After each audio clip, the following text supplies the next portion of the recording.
नमस्कार, देवभूमि चैनल में आपका स्वागत है। आज के इस वीडियो में बात करेंगे चैत्र पूर्णिमा की।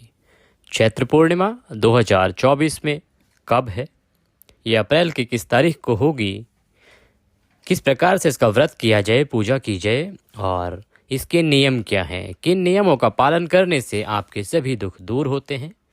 भगवान सत्यनारायण की पूजा अगर आप इस दिन करते हैं तो कथा कब करेंगे, पूजा किस समय करेंगे, और जो रात्रि को चंद्र अर्घ दे के अपना व्रत पूर्ण करते हैं उनके लिए चंद्रोदय कब है और पूजा किस प्रकार से वह कब करनी है। वीडियो अच्छा लगे तो उसे लाइक अवश्य करें। कोई भी धार्मिक जानकारी जितनी प्रसारित की जाए उसका पुण्य आपको अवश्य प्राप्त होता है। तो यह सूचना, यह जानकारी, यह वीडियो जितने लोगों को आप भेजेंगे वो जब इसको देखेंगे और उससे लाभान्वित होंगे तो उससे जो हरि कृपा उन्हें प्राप्त होगी उसका कुछ अंश आपको भी प्राप्त होगा। तो अच्छी जानकारी शेयर करते रहिए, साझा करते रहिए। वीडियो के कमेंट बॉक्स में ओम नमः भगवते वासुदेवाय लिखने से भगवान विष्णु की कृपा आपको अवश्य प्राप्त होगी। चैत्र पूर्णिमा का हिंदुओं में बड़ा धार्मिक महत्व है। यह दिन भगवान विष्णु की पूजा के लिए समर्पित माना गया है।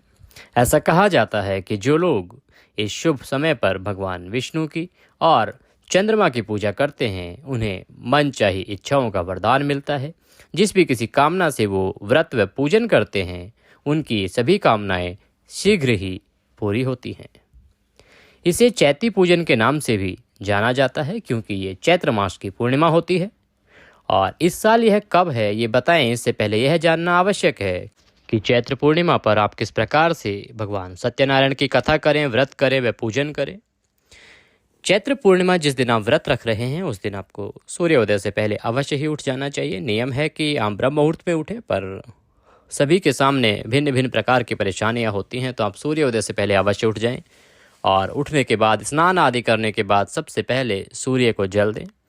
आपका जो पूजा स्थल है वहाँ पर बैठ जाएं। पूजा करने के लिए भगवान श्रीहरि की तस्वीर, भगवान सत्यनारायण की तस्वीर का होना आवश्यक है।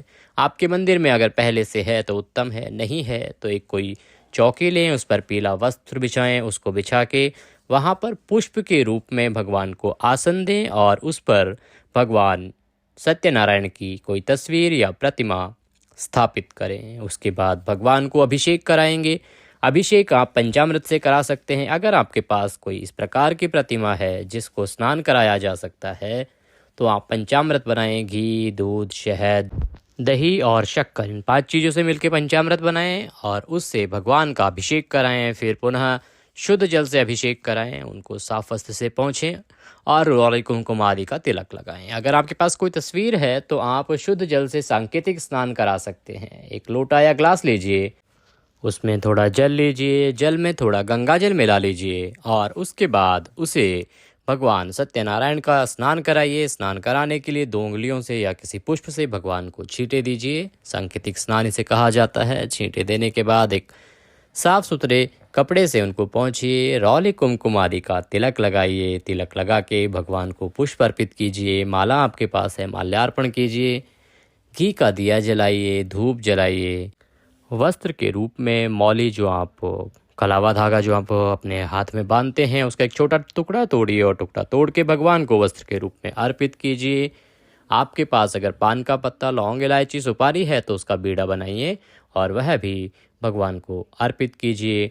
और उसके बाद अपने व्रत का संकल्प कीजिए। संकल्प का बहुत ही साधारण सा विधान है। ओम विष्णु विष्णु विष्णु। अपना सीधा हाथ लीजिए, सीधे हाथ में थोड़ा सा जल लीजिए, उसमें पुष्प रखिए और 1 रुपये का सिक्का दक्षिणा के रूप में कम से कम रखिए। अधिक आप रखना चाहें तो रख सकते हैं। दूसरा हाथ उसके नीचे लगाइए। अगर आप जोड़े से संकल्प करते हैं तो अपनी पत्नी का हाथ साथ में लगाइए। उसके बाद बोलिए ओम विष्णु विष्णु विष्णु। अपना नाम बोलिए, अपना गोत्र बोलिए, अमुक स्थान है जहाँ पे आप उस समय विराजमान हैं, जहाँ बैठे हैं वहाँ का मकान नंबर, क्षेत्र का नाम बोलिए। अमुक वासरे, जो उस दिन वार है वह बोलिए। जो तिथि है पूर्णिमा पूर्ण तिथि हो। हे प्रभु, आज के दिन हम पूर्णिमा व्रत करने का संकल्प लेते हैं, पूजन करने का संकल्प लेते हैं। अमुक जो भी उद्देश्य से आप यह व्रत कर रहे हैं, अगर वो उद्देश्य है तो आप वह दोहराइए कि आप इस कामना की पूर्ति करें। इसमें कोई गलती, कोई त्रुटि हमसे हो तो उसे क्षमा करें और हम इस व्रत को सफलतापूर्वक कर पाएँ, ऐसा आशीर्वाद प्रदान करें। इस प्रकार से भगवान को नमस्कार करते हुए यह संकल्प भगवान के चरणों में अर्पित कर दीजिए।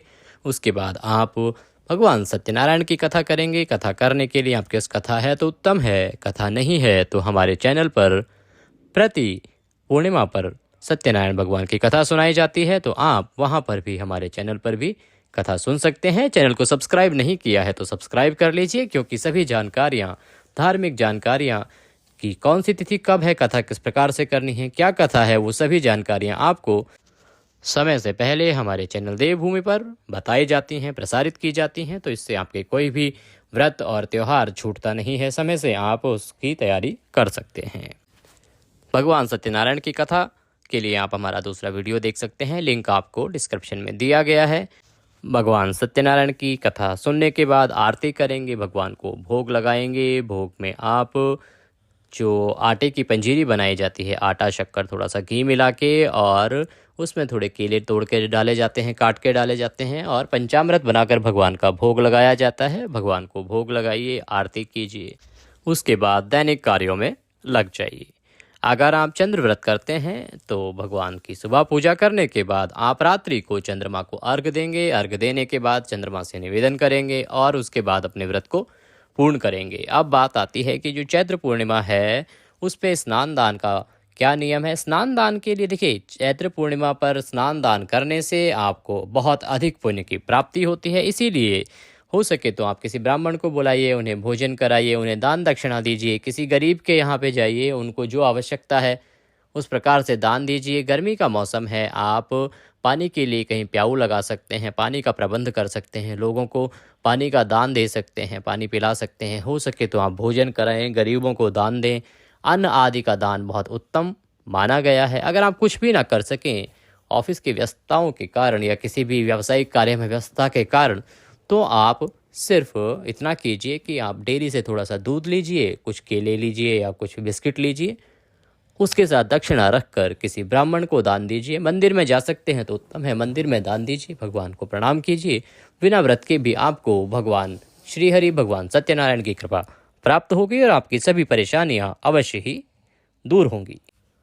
इस दिन आप भगवान सत्यनारायण के साथ माँ लक्ष्मी की पूजा भी अवश्य करें, इससे माता लक्ष्मी की कृपा आपको प्राप्त होगी।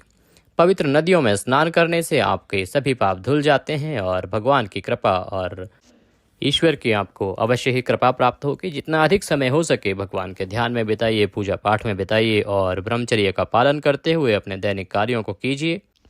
चैत्र पूर्णिमा कब है, इसको लेके बहुत ही असमंजस की स्थिति है। कुछ लोग कह रहे हैं 23 तारीख को है, कुछ लोग 24 को बता रहे हैं। देखिए, चैत्र पूर्णिमा जो है वो आरंभ हो रही है 23 अप्रैल को सुबह 3:25 पर, और इसका समापन होगा अगले दिन 24 अप्रैल को सुबह 5:18 पर। अगर हम देखें कि उदया तिथि के अनुसार सत्यनारायण भगवान की पूजा होती है तो वह अभी 23 अप्रैल को है। 23 अप्रैल को आप अपना सत्यनारायण भगवान का पूजन कीजिए, कथा कीजिए और व्रत कीजिए।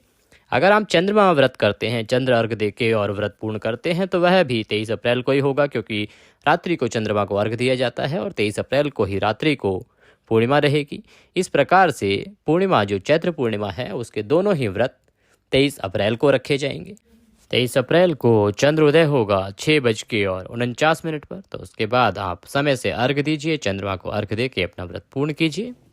आज के इस वीडियो में अभी के लिए इतना ही। जानकारी अच्छी लगी हो तो उसे शेयर अवश्य करें और कमेंट बॉक्स में ओम नमः भगवते वासुदेवाय या जय श्री हरि लिखने से भगवान श्री हरि की कृपा आपको प्राप्त होगी और आपके सभी काम अवश्य ही बनेंगे। नमस्कार।